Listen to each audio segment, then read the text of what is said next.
मंजिलें उन्हें मिलती है जिनके सपनों में जान होता है। पंख से कुछ नहीं होता, हौसलों से उड़ान होता है। मेरे प्यारे बच्चों, मैं अशोक कुमार राय आज आपके बीच animal kingdom, classification of animal kingdom में फाइलम कॉर्डेटा के साथ उपस्थित हूँ। आज हम लोग जानेंगे फाइलम कॉर्डेटा का नामकरण के साथ साथ क्लासिफिकेशन तक इसकी आज चर्चा करेंगे।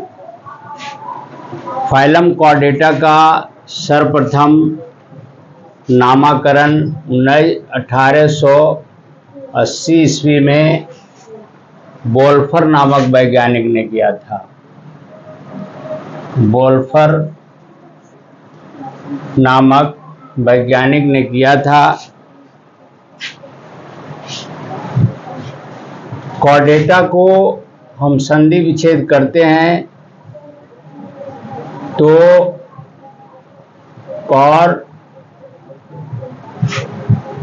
कॉर्ड जोड़ एटा होता है। कॉर्ड का मतलब होता है स्ट्रिंग, मतलब रज्जू,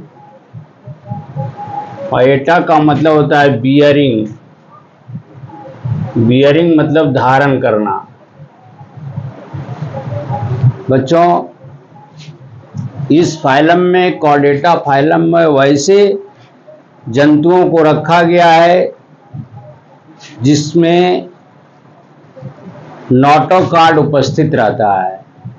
ऐसे जंतुओं को फाइलम कॉर्डेटा के अंतर्गत रखा गया है। अब इसके 3 फंडामेंटल कैरेक्टर के बारे में जानेंगे। पहला है नोटोकॉर्ड। नोटोकॉर्ड, इस फाइलम में नोटोकॉर्ड उपस्थित रहता है जो कुछ जंतुओं में रूपांतरित होकर स्पाइनल कॉर्ड में बदल जाता है, कशरुकी दंड में बदल जाता है। इस फाइलम में नोटोकॉर्ड जो होता है कुछ जंतुओं में जीवन पर्यंत रहता है और कुछ जंतुओं में लार्वा स्टेज के बाद ये नोटोकॉर्ड अनुपस्थित हो जाता है। इसके बाद यह जो नोटोकॉर्ड है यह मुख्य रूप से एलिमेंट्री कैनाल के ऊपर और नर्वस सिस्टम के नीचे पाया जाता है। पहला फंडामेंटल कैरेक्टर ये हो गया। दूसरा फंडामेंटल कैरेक्टर जो है इनमें सेंट्रल नर्वस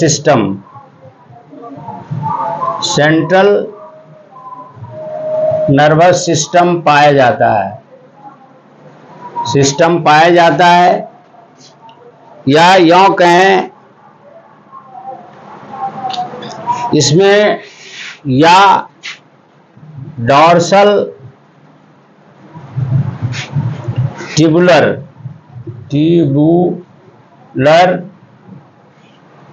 नर्व कॉर्ड पाया जाता है। नर्व कॉर्ड पाया जाता है। ये 2 फंडामेंटल कैरेक्टर हुआ। तीसरा इसका फंडामेंटल कैरेक्टर है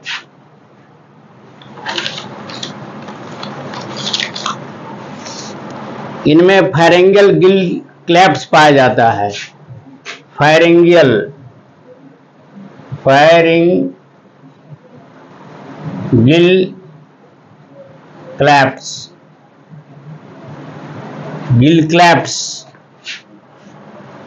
CLEFTS फेरिंजियल गिल क्लेफ्ट पाया जाता है। ये 3 फंडामेंटल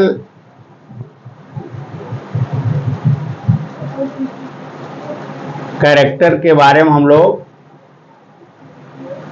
जाने। अब इसके अलावे हम लोग जनरल कैरेक्टर के बारे में जानेंगे कि जनरल कैरेक्टर क्या होता है।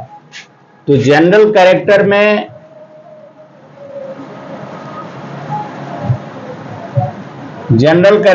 पहला जो होता है, इसका हार्ट जो होता है वह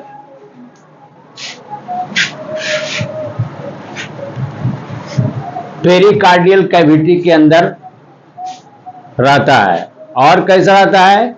मस्कुलर वेंट्रिकल हार्ट पाया जाता है जो पेरिफेरल कैविटी के अंतर्गत रहता है।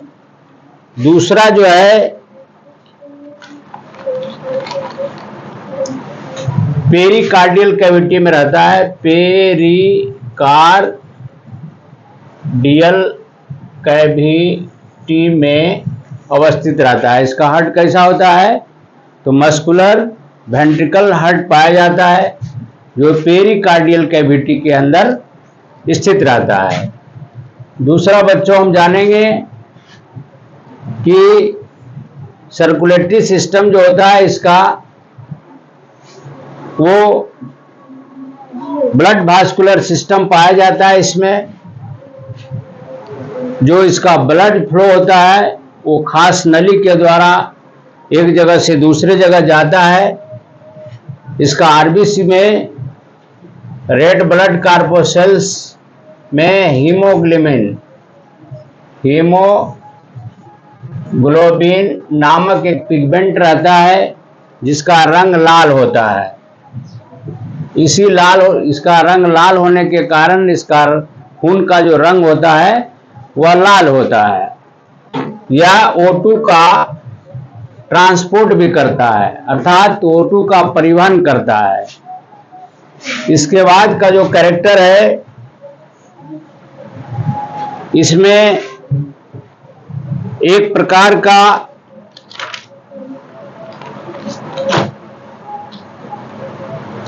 यकृत पोर्टल सिस्टम का निर्माण करता है, या यूं कहेंगे हिपैटिक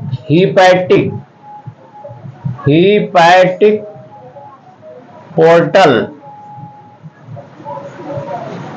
सिस्टम का पाया जाना। हिपैटिक पोर्टल सिस्टम क्या है? इसमें जो ब्लड फ्लो होता है वह एक खास नली के द्वारा होता है जो सर्वप्रथम वह यकृत में जाता है। यकृत के बाद यह ब्लड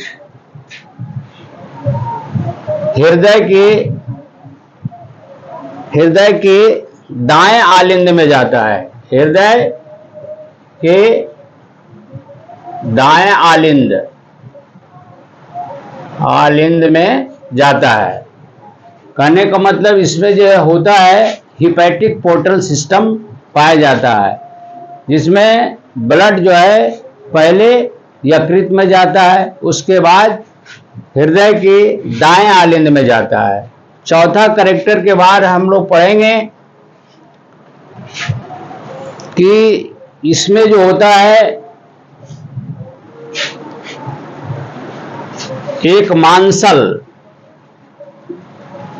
मांसल सिगमेंटेड टेल पाया जाता है। टेल पाया जाता है। ये मांसल सिगमेंटेड टेल पाया जाता है जो पश्च भाग में रहता है। कुछ जंतुओं में यह जो मांसल सिगमेंटेड टेल होता है वह जीवन पर्यंत जात रहता है, और कुछ जंतुओं में यह केवल लार्वा स्टेज तक ही रहता है बाद में ये क्या होता है, समाप्त हो जाता है। तो बच्चों, आज हम कॉर्डेटा फाइलम में फंडामेंटल कैरेक्टर के बारे में जाने, जनरल कैरेक्टर के बारे में जाने। अब हम इसका क्लासिफिकेशन समझेंगे। क्लासिफिकेशन जो है, हम कॉर्डेटा को क्लासिफिकेशन कितने भागों में बांटा गया है उसकी अध्ययन करेंगे। तो पहला है, कॉर्डेटा को क्रेनियम के आधार पर, क्रेनियम का मतलब होता है खोपड़ी, क्रेनियम के आधार पर इसको दो भाग में बांटते हैं। एक को कहते एक क्रेनिया, एक क्रेनिया या प्रोटोकॉर्डेटा भी कहा जाता है, प्रोटोकॉर्डेटा, और दूसरा कहा जाता है क्रैनिएटा, क्रैनिएटा, या इसको वर्टिब्रेटा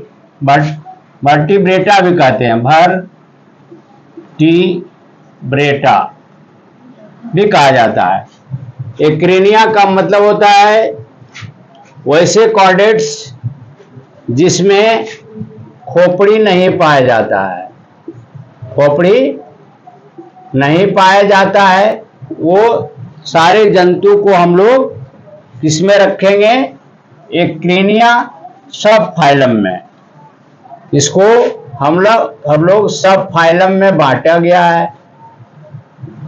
ये सब फाइलम हो गया क्या भाई, एक क्रेनिया। और क्रैनिएटा या वर्टिब्रेटा में खोपड़ी पाया जाता है, खोपड़ी पाया जाता है। वैसे जंतु को हम लोग क्रैनिएटा या वर्टिब्रेटा में रखेंगे।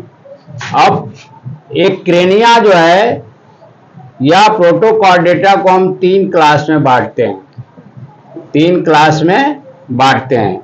एक को कहते हैं हेमिकॉर्डेटा, हेमिकॉर्डेटा, दूसरा को कहते हैं यूरोकॉर्डेटा,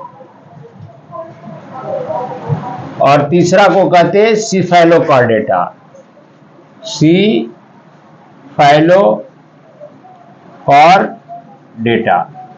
हेमिकॉर्डेटा जो है, इसमें वैसे जीव को रखा गया जिसका शरीर वर्म लाइक दिखाई पड़ता है, मतलब कीड़े की तरह दिखाई पड़ता है, जैसे ब्लैगोनोसस, जैसे ब्लेनोग्लॉसस।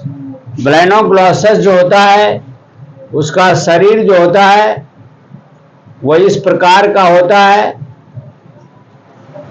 ब्लेनोग्लॉसस इस प्रकार का होता है।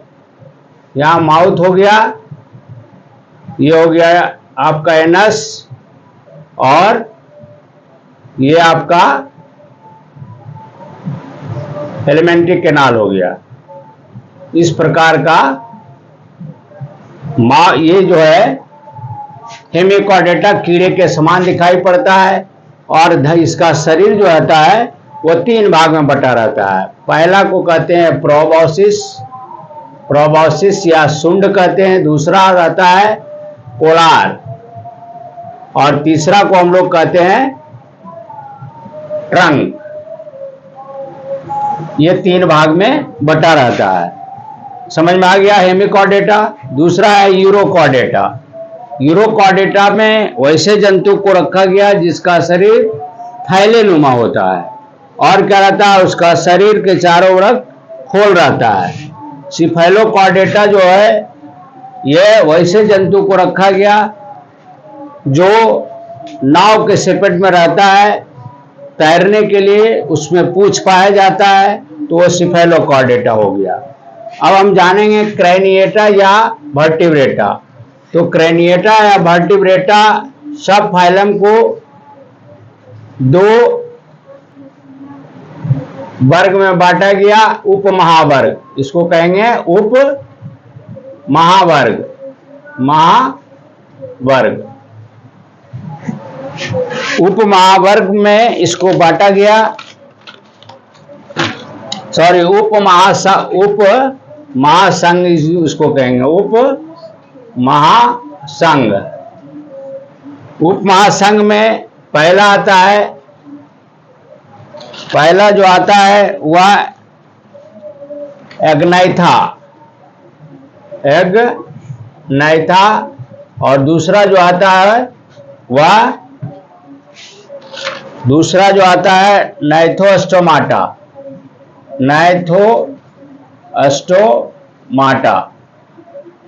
ये दो उप महासंघ में बांटा गया। किसको भाई? क्रैनिएटा को, या इसको कहेंगे वर्टिब्रेटा को। तो एग्नाइथा जो है और नाइथोस्टोमाटा में वैसे वर्टिब्रेट्स एग्नाइथा में रखा गया जो निम्न कैटेगरी के वर्टिब्रेट्स थे, जिनका नोटोकॉर्ड जो था जीवन पर्यंत रहता है। नोटोकॉर्ड इसमें क्या होता है?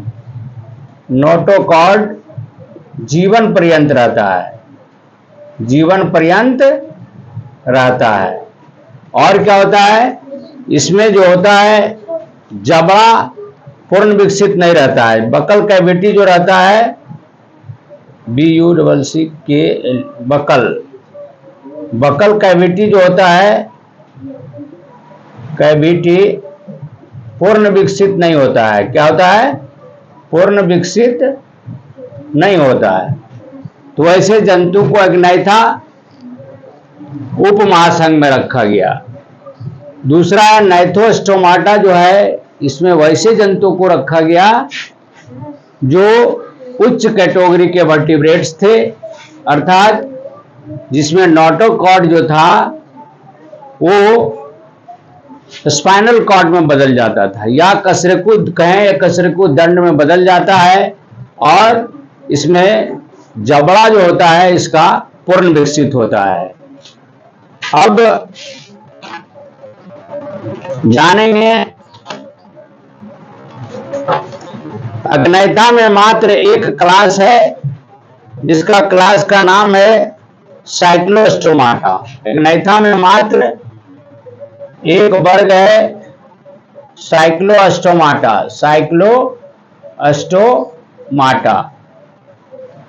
मात्र एक वर्ग है। नाइथोस्टोमाटा जो है, इसको हम लोग पुनः दो महावर्ग में बांटा गया, दो महावर्ग में बांटा गया। एक को कहते हैं पीसीज, और दूसरे को कहते हैं टेट्रापोडा। पीसीज में सारे मछलियां जो भी है मछली इस पीसीज उप महावर्ग में रखा गया। ये पीसीज जो है, इसमें जंतु जो है वो नाव आकार के रहता है, और तैरने के लिए क्या रहता है? इसमें पूंछ पाया जाता है। तो ऐसे जंतु को पीसीज में रखा गया। अब ये पीसीज जो है, इसको पीसीज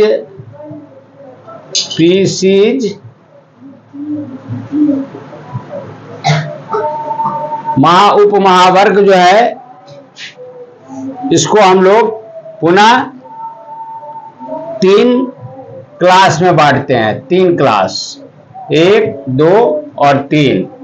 3 क्लास में पहला जो क्लास आता है वह है प्लाइकोडर्मी। क्या है?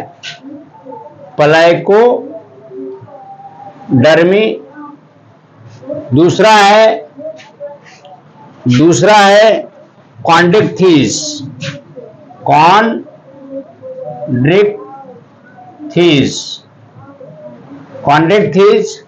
और तीसरा है ऑस्टिकथिस।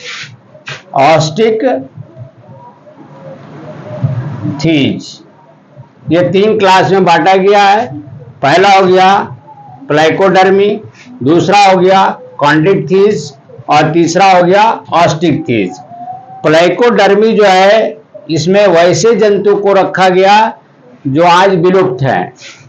कहने का मतलब है कि डेवोनियन युग से परमिनियन युग तक के जो भी जीव मछलियां थी जो विलुप्त हो चुकी है, वैसे जंतु को, वैसे कॉर्डेट्स को हम लोग प्लेकोडर्मी के अंतर्गत अध्ययन करते हैं।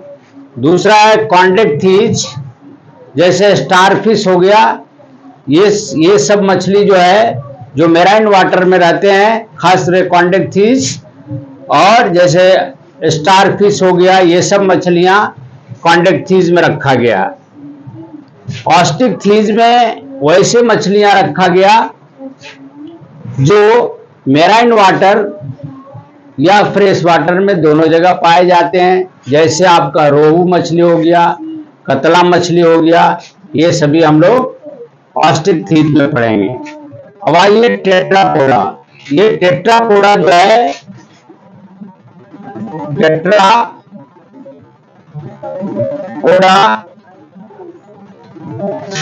उप महावर्ग जो है, टेट्रापोडा महावर्ग जो है, इसको हम लोग 4 क्लास में बांटते हैं। पहला हो गया तुम्हारा पहला, दूसरा, तीसरा और चौथा।